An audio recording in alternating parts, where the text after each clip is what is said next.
good morning and welcome back to Ivy's Heart channel.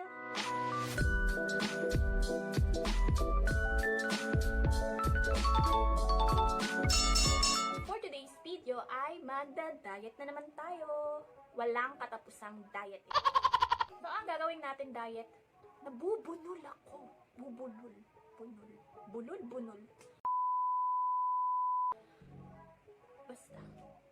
So, ang gagawin nating diet today is military diet. Ano nga ba ang military diet? Search nyo na lang. Joke lang. So guys, ang pagkakaalam ko sa military diet, ito yung low calories diet for 3 days. Ito yung nakaportion na yung pagkain mo sa isang araw. So meron siyang 1,100 calories to 1,400 calories per day. Includes na lahat doon, kasama na yung protein, fats, dairy, grains, fruits, vegetables, eggs, and may vanilla ice cream pa. Plus water and tea or hot tea. Ay, tea or hot tea. Tea or coffee. Black coffee, guys. Saan ka pa, diba? Kumpleto na pala. Kaya lang, guys, ang ano dito medyo maliit lang yung portion or yung amount ng pagkain natin. Para nga naman hindi sumobra yung calories na ini-intake natin everyday. Kaya, doon tayo matcha-challenge. Kaya ba natin? Kaya ba natin kumain ng mga konti lang yung portion? Abangan, char joke lang. So kanina, lumabas ako, nag-grocery na ako. Binili ko na yung mga foods na kakainin natin dito sa military diet.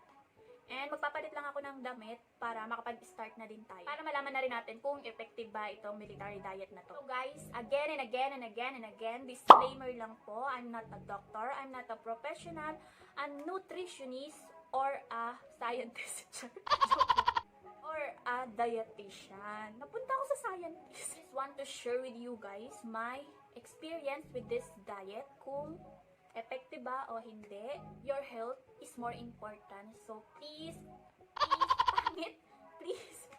So please consult your doctor before nyo po gawin itong diet na to. Mas maganda na pong nakakasigurado tayo. Mas maganda pong malinaw at sigurado. So guys, tara na, i-check na natin ang ating timbang para makapag-breakfast na rin tayo. Excited na ba kayo? Ako, excited na. Excited nang magutom ulit. So, later again.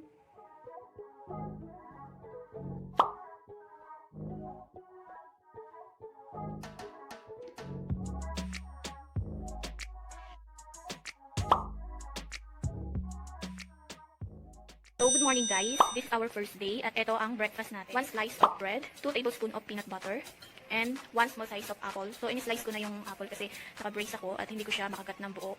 Then, meron tayong black coffee, tsaka water. So, kain na tayo. So, ang gagawin ko na lang ay, syempre, mauuta naman ako kung kakain mo ganito. So, ilalagay natin siya sa bread natin. Guys, kung allergy kayo sa peanut butter, pwede nyo i-substitute yung soy butter, sunflower seed butter, and almond butter.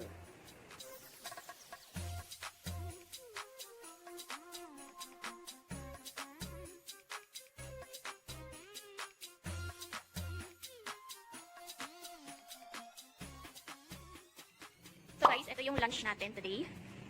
1 slice of bread and half cup of tuna. Meron din tayong black coffee, tsaka syempre water, ang unlimited water natin. Tara, kain po tayo.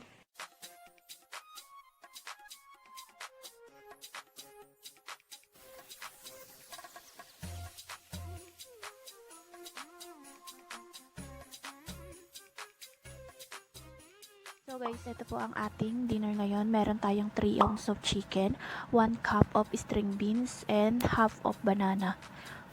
Meron din po tayong hot tea and water. Wala po tayong vanilla ice cream. Hindi po ako nakabili kanina kasi baka matunaw at wala po tayong rep.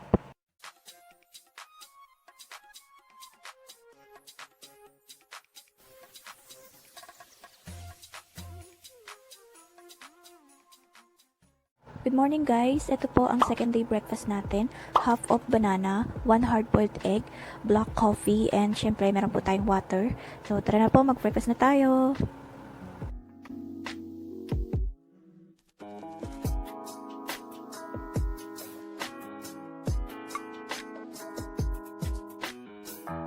So good afternoon guys, ito po ang ating lunch, 5 saltine crackers, 2 small slice of cheese, 1 hard-boiled egg. Yung egg guys, pwede siya kahit na anong luto. So kayo nang bahala kung sunny side up, scrambled, or hard-boiled. Syempre meron din tayong black coffee tsaka water. So let's eat na po!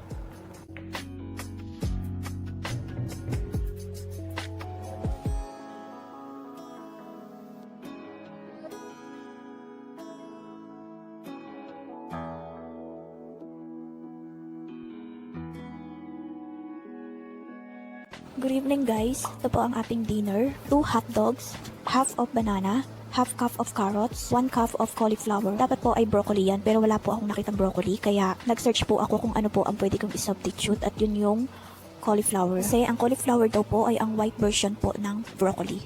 Tara, kain na tayo!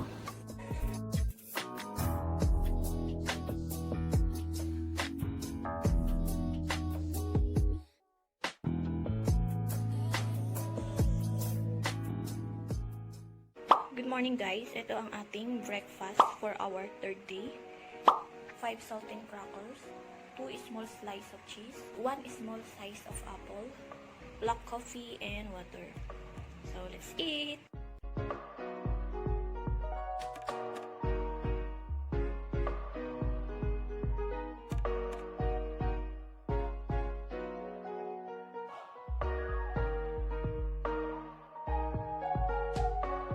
Guys, ito po ang ating lunch. 1 slice of bread and 1 hard-boiled of egg.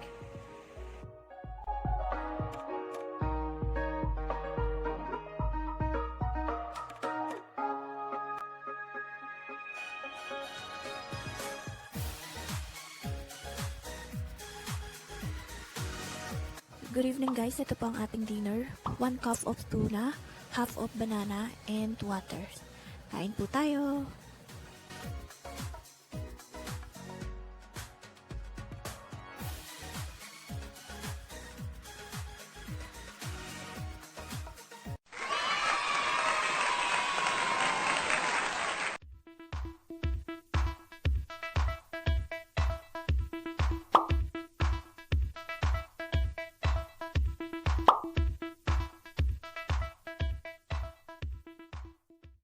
So ayun guys, natapos na din natin ang 3 days military diet.